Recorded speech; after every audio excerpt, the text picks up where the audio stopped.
Bismillah ar-Rahman ar-Rahim, my dear students. As you remember that a few days back I have shared with you people some stuff, and today I will also share some books and resources. But before actually talking about this subject, because this subject, it involves a broad volume of studies, and it requires us, to search for stuff in books in order to instill you the best this course there. um, you you have been shared with article like this, the teachers approaches in teaching literature, or observation of ESL classroom, right? This is actually the name of the article, which has been Siti Salina Mustaqim and Ramli Mustafa and Othman Labor. Actually, and this has been written in Malaysian context. But actually, I don't want to talk in detail because mostly, this research has been carried out in school point of view, if you see, in school setup, right? But I'm going to talk about the different various approaches which are applied actually in classroom setup, and you can find over there. I'm just coming actually to the real part that relates to you people here. I want to tell you, enable you that how do actually teachers and professors, they teach. The approaches, this is actually the part I'm going to focus on, right? Here you see that approaches employed by teachers, mostly if you look actually in our education setup, you can find these approaches being applied. The first approach that teachers apply, that is information based approach. So in this particular information based approach, what do the teacher do there? They try to elicit information from student about the text, right? Whatever text they are given, they are try to elicit information from it, and they try to explain the content of the text to the class. They even try to explain the content of the text to the class, and ask questions to check students' knowledge based on what they have read. And further, they provide students with background information. So this information based approach is normally applied by teacher. Then we have then personal response approach. So we have then personal response approach. What exactly happens in this approach? Look at these sentences to follow. Encourage students to relate the themes to personal experiences. So this is actually, I'm going to share the data of actual research which has been conducted actually in the Malaysian context. So you see here some figures that the data have come from such people and from some teacher, but actually I am at this moment not going to be focused actually on the data, and because this research has been actually conducted from school point of view, right, in schools. So I don't want to get focused basically on this particular, but I'm actually coming towards actually the the approaches which different teachers are actually applying there. You see, personal response approach. So in this particular approach, teacher, they encourage students to relate the themes to their personal experiences, right?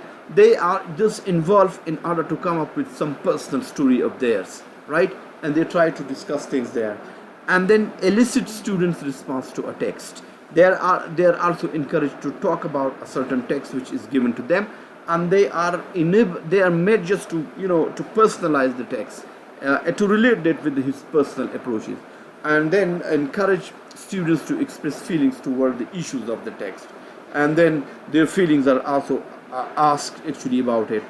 And then you see here language based approach. This is in this particular approach, what really happens is that students are guided to express their opinions toward a text. So by this way, the students, they are enabled just to talk about a certain given text in order to make them speak, in order to develop their language. And then set language activities in the literature lesson. I mean, some activities based on a particular lecture is given to students in order to to engage them linguistically. And then encourage students to actively participate in the process of understanding the meaning of text. So when you try to ask, the student the text you see of any book or any novel or any literature, then you actually involve, them in the process of understanding, and thus every student comes out of the class to express the meaning of that particular text. And then students work with the classmates in the process of understanding the text. Even whole class, or you see the classmates of that particular class are made they are made to participate actually in the process of understanding the text. And then you see there, generate language practice using the text. So they are even enabled to practice what they have been taught there, right? And then we have the paraphrastic approach. So in this paraphrastic approach, what really happens here, retell the text to student to help them understand. Like the student are asked, just to rephrase, just to, paraphrase what they have been taught. So by this way, they are just engaged, you see, in the text of the book there. And they are also made to use simple terms to explain what the story is about a student. And they are asked to avoid technical and jargons, or we can say a grandiloquent or a grand language, you see. But they are they are asked to to be simply focus on the use of simple terms and language in order to retell the story, to the other members of the class. And you see here, discuss what the author says in the text. This is actually in the paraphrastic approach is given. Discuss what the author says in the text. So the more you read a text, for example, sometimes in text and novel we find it in exhaustive detail, but I think a meaningful message is just expressed in a single sentence. So similarly, in this particular approach, the students are just told just to come up and say actually the things in small and simplest way. And then the students they get students to tell the storyline of the text, and thus they are unable just to come up with the story. And then a moral philosophical approach we have here. So if you look even actually the title of this moral philosophical approach, so obviously it refers to something moral. It refers to something moral in our actual life, in fact, they are enabled to incorporate moral values in the lessons, because they are enabled just to relate something moral which really takes place, you see, in their actual life. Ask students the values they learn from the text. And even the students, they are enabled just to share with the class that what moral values the students have been able to get, you see, from that particular text which is given to them, and get students to search moral value from a text. And if suppose a student is unable just to look actually some moral value in that particular text, what happens then? They are made just to look for such moral actually in that particular text, and then raise students' awareness of values derived from the text. And so these tips you see there, the students are made just to look for and search for these steps actually in their lesson. And then we have stylistics approach. In stylistics approach, students are guided to interpret a text by looking at the language used by the author. Like for example, the moment you look at somebody's authorship, somebody book, somebody article, so obviously, for example, if you are going through Charles Darwin book, so Charles Darwin book that is highly technical, but but the language that is quite good. But some people when they try to teach you, or they when you look at somebody's book or somebody's style, so an image is created in your mind, an impression, an expression is created in your mind about you see that particular book. So I mean, the stylistic approach means you are primarily looking at the style of the author which has been applied actually in that particular book. So that approach can also be used there, like to look at some article or some book, and you are asked that what kind of language is used, how has been the stylistic been used there, and what kind of language, whether his language is difficult, it was like for example in English literature you see the language of Francis Bacon. So his style is term is terse means pithy means I mean succinct, succinct. He's an epigrammatic, because he actually weaves language into such words which become epigrammatics and highly attractive, while at the same time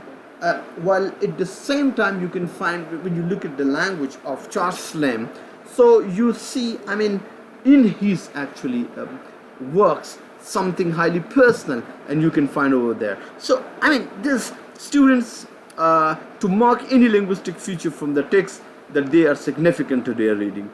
My literature lesson looks at the language of the text, thus encourages language awareness and encourage students to discuss beyond the surface meaning of the text. So I mean in this particular approach, as you see I mean here these basic points, the student is enabled to look at things which lie beyond or beneath actually the surface meaning. So I mean in stylics, so these 6 approaches which I just briefly discuss here, you must look at them, you must look these approaches, and you must understand I mean any teaching activity actually in your context there, and you can apply these things over there. And now very important part which I'm going to talk on is that certain activities which are implied you see by the teacher during these all 6 approaches. For example, you see there in I have to be very brief actually on it, because the detail I just give you in the previous slides. See here, I mean information based activities. What kind of information based activities are they? As I told you that actually this is the actual research article which have been written you see in Malaysian context for the school children, but I don't want to talk about actually from the school context, but I'm actually generally telling you this, that such activities do take place in our language setup as well. For example, when you look at this information based activities, so here comprehension questions are normally actually asked in the exercises. Lecture sessions, they are given in order to just get information, and read notes from workbooks in hands out with students. And similarly we have then the personal response activities, like what activities normally do we give to the students in this particular approach there. Personal response activity, we ask students to explain a text to students, journal writing, brainstorming sessions, small group discussions, and writing about feelings, reaction towards an issue. So here that most of the activities, they are mostly based on personal feelings and personal understanding. Then we have language based activities. I mean you have to relate these activities with the certain approaches that I have discussed you see in the previous slides. A group work, so you see here, for example, you give you divide your classes into certain groups, and each group is asked just to come up with clarification and or with the discussions on anything that you give in the context of that particular. And then language activities, like for example close reading, jigsaw puzzle, prediction exercises.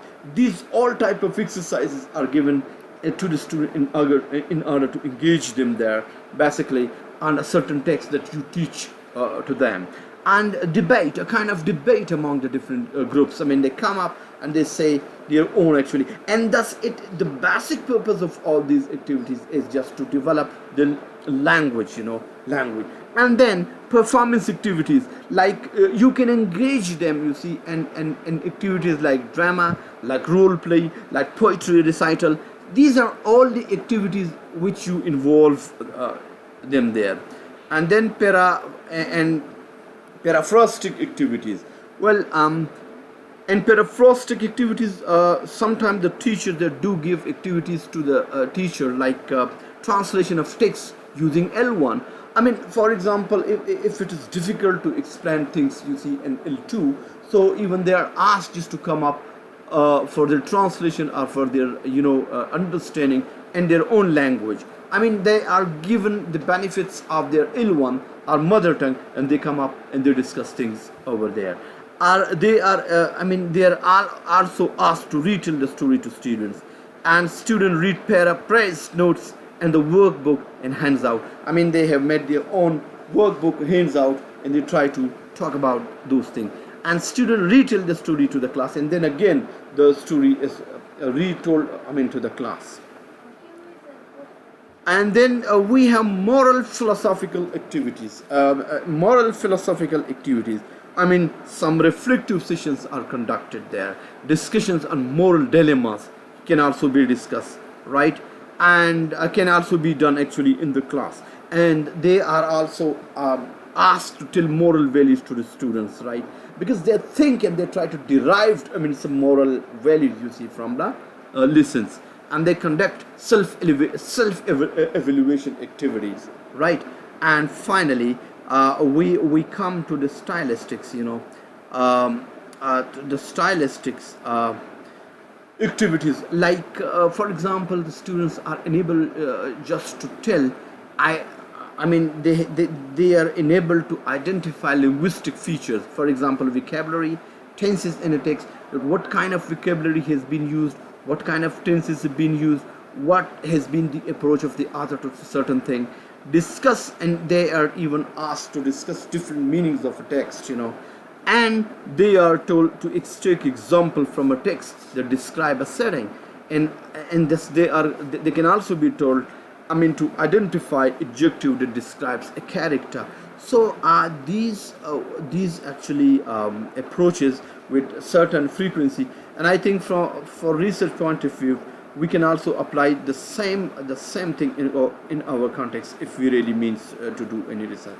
I hope that I'll try to be just move inch by inch and slowly in order to tell you something regarding this teaching of literature, because in this particular teaching of literature, it involves you activities and actually the reading which you have done previously, that how those readings and how those stuff which you have gone through, in the previous semester, how they are going to help you teach them effectively, or how you would become a very effective communicator about those things. So the basic purpose of this very particular course is teaching of literature, and thus it would certainly involve us, you see, into a certain classroom, or we will be just going, the dynamics of the classroom, and how we would become more effective in communicating and teaching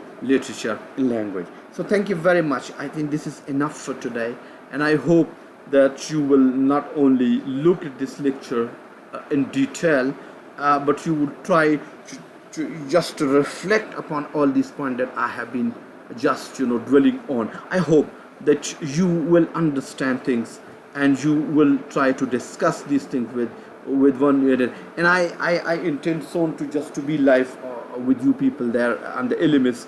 So for the LMS, most of our teachers are using LMS now, and some of the teachers they have not used actually LMS so far, but I have requested them to please just to come to that, because we have to at least equip ourselves with the LMS. So thank you very much. Stay blessed and stay tuned to each and everything that we share on WhatsApp or in LMS. So nice of you. Thank you very much.